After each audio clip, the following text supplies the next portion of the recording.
사실 여기 앉아 계시는 분들 중에서 기회를 많이 놓친 분들이 많이 있을 수 있습니다. 네, 그런데 제가 전에도 종종 그런 얘기를 하는데 우리는 몇 번의 기회가 왔다 하는 거예요. 아시죠? 우리나라가 1962년부터 국토개발 했지 않습니까? 경제개발 5개년 사업을 했는데 한 3번, 4번 정도의 기회가 왔는데 그 기회를 한 번이라도 잡았던 사람은 지금 집도 한 채 가지고 있고 아들, 딸들 다 결혼시키고 뭐 연금을 탠다든지 해서 뭐 생활하는데 지장이 크게 없던데 그때 기회를 못 잡았다든지 근데 그때 기회를 잡았는데 그 뒤에 뭐 사업에 실패했다든지 병이 있다든지 또 뭐 아이들 공부를 더 많이 시킨다고 힘들었다든지 뭐 그런 분들도 있을 수 있어요. 근데 어쨌거나 몇 번의 기회가 큰 기회가 왔다 하는 거죠. 예. 근데 앞으로는 그러면 기회가 안 올 것이냐? 예를 들어서 보겠습니다. 2002년부터 2006년까지만 우리가 놓고 봐도 2006년 이전까지는 은행에서 대출을 무제한적으로 해줬어요. 이자율은 좀 높았지만. 근데 지금은 은행에서 대출을 해줍니까? 안 해줍니까? 해주기는 하는데 굉장히 까다롭죠. 그렇죠. 예, 뭐 소득이 얼마인지도 보고 또 갚을 수 있는지도 보고 또 지금 다른 데 대출을 받았는지도 보고 전체 대출 금액이 얼마인지도 보고 예, 연체가 되는지도 보고 그렇죠. 예, 카드론을 쓰고 있는지도 보고 까다롭습니다. 근데 2006년 이전에는 무제한적이었다니까요. 예, 그러니까 갭 투자고 뭐고 다 할 수 있었다는 거죠. 근데 지금은 힘들어요. 그럼 앞으로는 더 이런 규제들이 더 많아지고 더 힘들어질 것 같아요. 더 느슨해지고 좋아질 것 같습니까? 힘들어질 것 같아요. 그럼 끝났네요. 부동산 투자하는 거는 내 돈 가지고 다 해야 되는데. 근데 뭐 정권이 바뀔 때마다 바뀌니까 뭐 바뀔 수도 있다고. 정권이 안 바뀌잖아요. 계속 이번에도 투표 바뀐다고 바꾸자고 했는데 안 바꿨잖아요. 그리고 모 씨가 그렇게 얘기했잖아요. 100년은 우리가 갈 거다. 100년이면 우리 회원님하고 저하고는 끝난 겁니다, 지금. 저는 뭐 졸업할 날이가 그렇게 날이 많이 안 있기 때문에. 네. 좋습니다.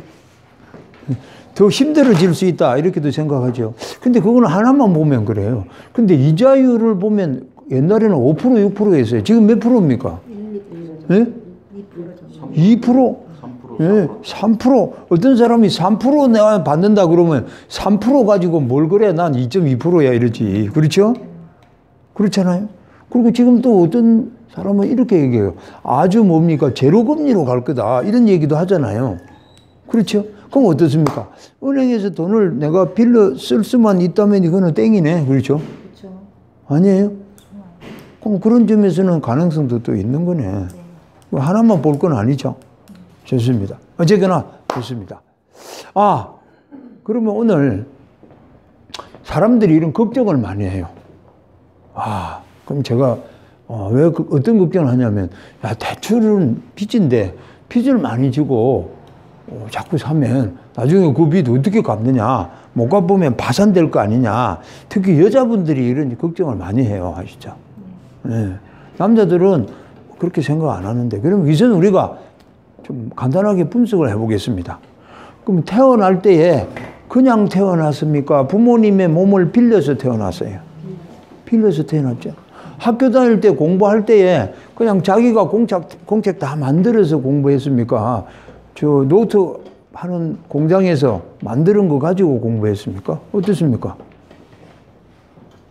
그러면 뭐 다른 거 다 집어치우고, 아니 졸업을 해서 이 땅에서 졸업해서, 그렇죠, 저 공동묘지 갈 때 혼자서 갑니까? 다른 사람 손 빌려서 그 안에 들어가야 됩니까? 그렇죠? 그러면 처음부터 끝까지 빌리는 인생이네. 그렇죠? 아니 그런데 저보고 꼭 그런 사람이 이렇게 얘기했어요. 나는 지금까지 빚진 적이 한 번도 없다는 거지. 예? 그리고 나는 돈 빌리는 거 아주 딱질색이고 빌려주기도 싫다는 거예요. 그런 사람이 있다니까요. 예. 그래서 아니 이거 뭐 저 은행 대출 내서 나는 하는 거는 안 하겠다 이렇게 얘기해. 근데 제가 지금 얘기했듯이 처음부터 끝까지 우리는 빚진 인생이네요. 그렇죠? 그래서 제가 늘 얘기하기로 빚이냐 아니냐가 문제가 아니고 어떤 빚이냐가 문제다. 어떤 빚이냐가 문제다. 그럼 쉽게 얘기해 보겠습니다. 지금 두 가지 사례를 들 텐데 지금 내가 1억을 대출을 했어요. 아셨죠? 그래서 뭐 오피스텔 하나 샀습니다. 그럼 1억에 대한 이자가 뭐 은행 이자가 한 달에 25만 원이라고 그냥 간단하게 얘기해 보십시다. 아시죠? 25만 원인데. 그런데 오피스텔 1억짜리를 사서 월세가 45만 원 나온다. 그러면 1억 빚진 게 빚이에요? 아니에요? 이자를 주고도 남네? 그렇죠? 이자를 주고도 남죠? 그럼 빚이 아니지, 그거는. 그럼 투자지, 그거는. 이제 빚과 투자를 구분할 수 있나요? 그럼 이제 구체적인 사례를 하나 들어보겠습니다. 지금 저 언니 두 사람이 굉장히 친하신 것 같은데, 맞습니까? 안 친합니까? 아니, 같이, 아니, 친구 따라 강남 간다고 그랬으니까 친하시는데, 그러면 이제 그냥 우리가 가상적으로 사례를 하나 해보게. 실제 있었던 사례인데, 오늘 좀 생동감 있게 하기 위해서 두 분이 지금 서울에 10억짜리 아파트를 가지고 있어요. 근데 요 언니는 빚지는 거 좋아하겠어요? 싫어하겠어요? 싫어합니다. 아셨어요? 그래서 한 10억짜리가 빚이 전혀 없습니다. 아셨어요? 그동안에 조금 있는 거 얼른 갚아버렸어요. 아주 뭐 콩나물 값 아끼고 해가지고 얼른 갚아버렸어요. 근데 저 언니는 좀 가감한 스타일이에요. 벌써 이미지가 좀 그렇잖아요. 사업가 스타일이에요.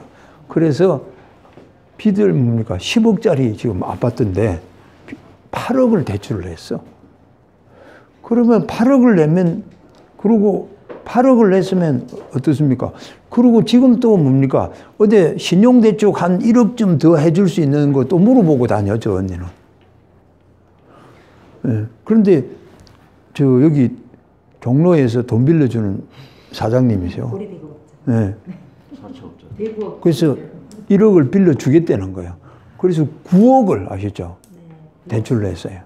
그러면 여러분, 누가 괜찮은 사람일 것 같아요? 그때 보기엔 빚 안 진 사람이 괜찮은 것 같아요. 9억이 빚진 사람이? 근데 이 언니가 이제 물어본 거예요. 만나서 친하니까. 야, 나 이번에 대출 다 갚았어. 이렇게 얘기했어요. 아이고, 뭐 1억 5천 정도인데 그거 갚는다고 내가 아주 힘들어서. 한 3년 동안 친구들도 못 만나고 그래서 아주 홀가분하고 요새 잠이 잘 와. 이렇게 얘기해. 그리고 저 언니는 뭐라고 하냐면, 너는 지금 얼마 남아서 그러니까, 얼마 남기는 8억 그대로 있고 이번에 1억 더 내서 이렇게 얘기하는 거예요. 아니, 너 제정신이야. 이렇게 얘기하는 거예요. 네? 네. 아니, 그런데 이제 저 언니는 미소만 짓고 있어요. 네. 그런데 이제 알고 보니까 이 언니한테는 그런 얘기를 안 해요. 아셨죠? 그 부분에 있어서는 좀 안 통해. 그래서 얘기 일체 안 합니다. 아시죠? 네. 이제 너는 완전 빚쟁이구나. 이렇게 얘기하니까 얘기 안 합니다. 근데 저 언니는 9억을 가지고 뭘 했느냐. 9 곱하기 3 하면 혹시 얼마입니까? 저 안산 언니. 9 곱하기 3. 27이죠. 근데 25억짜리 빌딩을 샀어요. 9억을 가지고.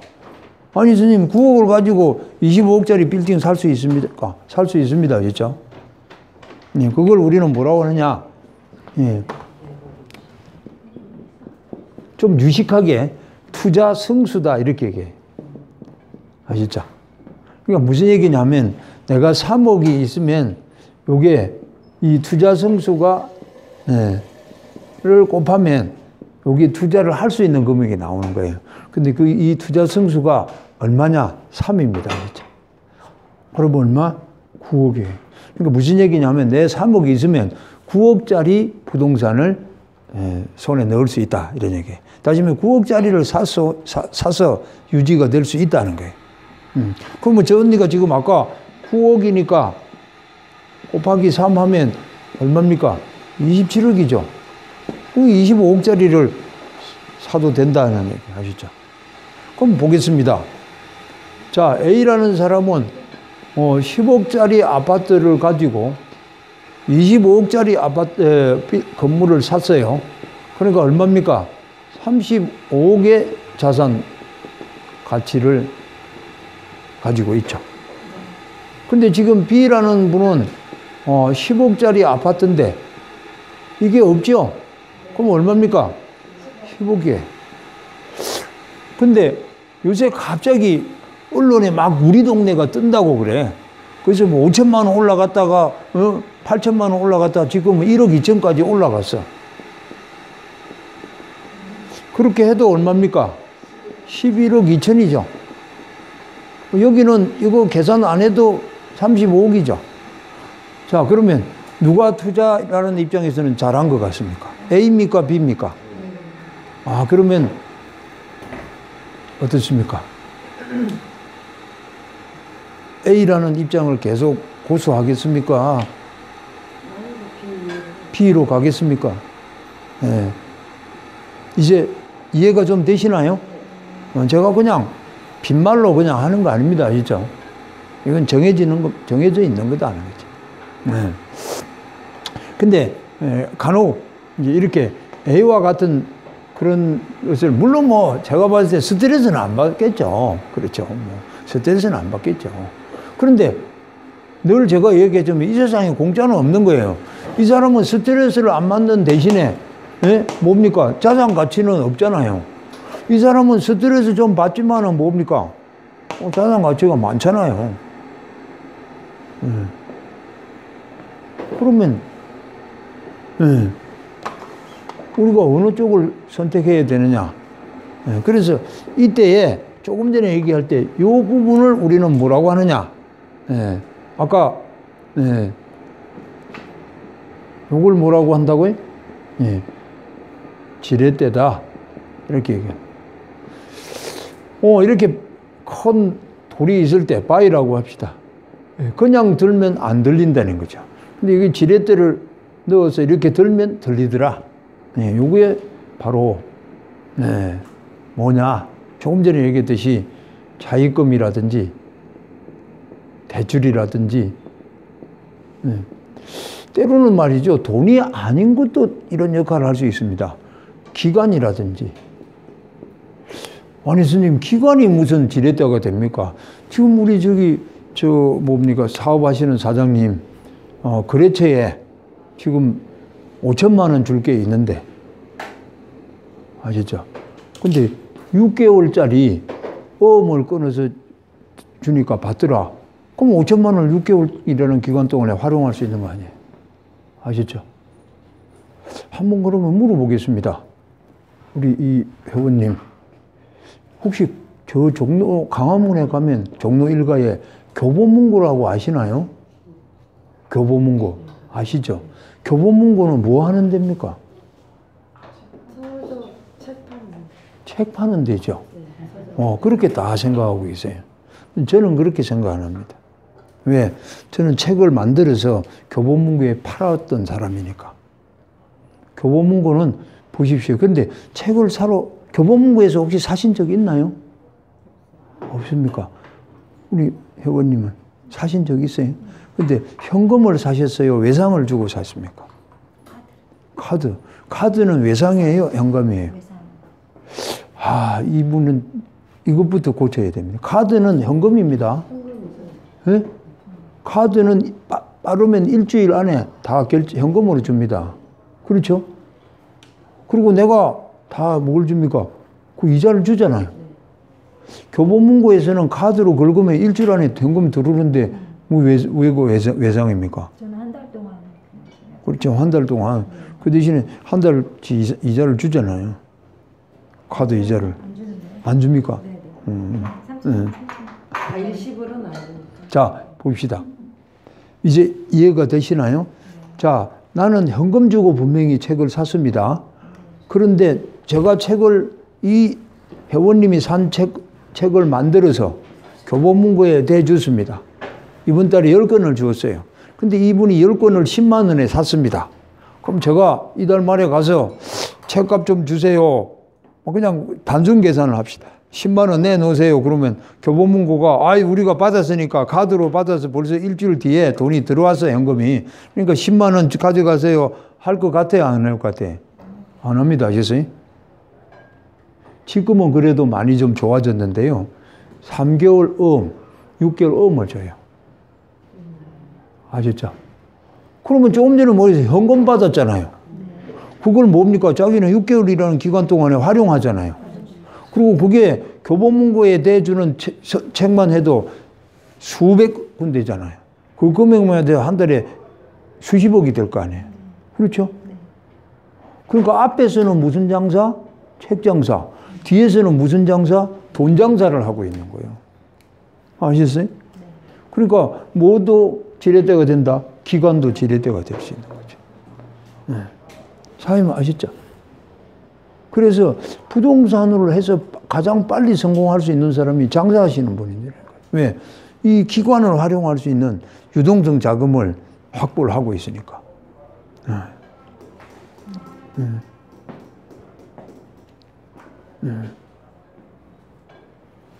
좋습니다. 아, 그러니까 지금 내가 은행에서 대출을 내서 1억을 내서 한 달에 이자가 25만 원인데 그런데 월세가 45만 원 들어온다. 그럼 뭡니까? 이것은 빚이 아니고 뭐라고요? 투자다 이렇게 얘기했어요.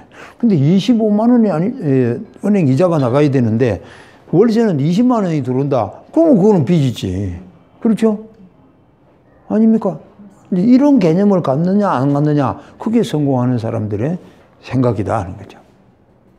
근데 성공하지 않는 사람은 아까 A와 같은 사람 또 빚은 절대 안 된다는 사람 그렇죠? 이런 사람들이 성공할 수 없다 하는 거죠. 네. 자, 좋습니다.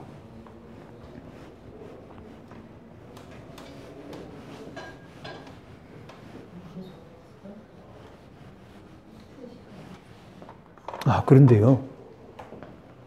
어떤 분이 저 광주에 있는 분인데요. 작년에 사고를 냈어. 신문에 크게 났어요. 근데 경매를 해가지고 아파트를 샀어요. 경매를 하니까 싸게 샀을 거 아니에요. 그래서 전세를 놨겠죠. 전세 보증금을 넣으니까 경매를 사게, 예를 들어서 봅시다. 1억 5천짜리를 1억에 낙찰 받았어. 그런데 9,800에 전세를 넣었어. 그럼 자기 돈은 200 투자한 거 아니에요. 그렇죠? 그래가지고 계속 이렇게 한 거예요. 그래서 몇 채가 됐느냐? 100채가 넘은 거예요. 근데 작년에 빵꾸 빵 났어. 왜 그렇게 됐겠어요? 이제 사람들이 계속 전세 보증금 내달라고 한 거지. 나갈 때 됐으니까. 그렇죠? 근데 200 주고 샀는데 9,800을 내놔야 되잖아요. 그럼 뭡니까? 다시 들어올 사람, 1억에 들어올 사람이 있으면 되죠. 그렇죠? 그리고, 아니, 들어올 사람 좀, 그럼 한 2, 3개월 잘 들어온다 그러면 2, 3개월 좀 기다리세요. 안 되면 그래도 되잖아요. 근데 문제는 뭐냐면, 9천에, 다시 들어올 사람은 있는데 9천에 들어온다고. 어떤 사람은 8,500에 들어온단 말이에요. 그렇죠? 그래서 이 사람은 망한 거예요. 작년에 신문에 크게 났어요. 아시죠? 근데 그 사람은 저한테 빨리 전화를 했으면 그런 일이 없는 거예요. 그러니까, 그 사람은 이제 나한테 전화를 안 해도 좋은데 뭐냐 공부를 했어야 된다 이거지. 이제 차 보니까 계속 사니까 재미있으니까 계속 그것만 한 거야. 아시죠?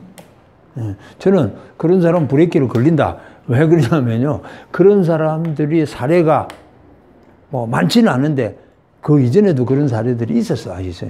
그럼 그걸 사례를 보고 연구를 했어야지. 그렇죠? 근데 그 사람은 딱 하나만 하면 돼. 뭐냐? 내가 예를 들어서 80채를 가지고 있다. 그러면 한 30채는 계속 팔아야 되는 거예요. 아까 뭐라고 했어요?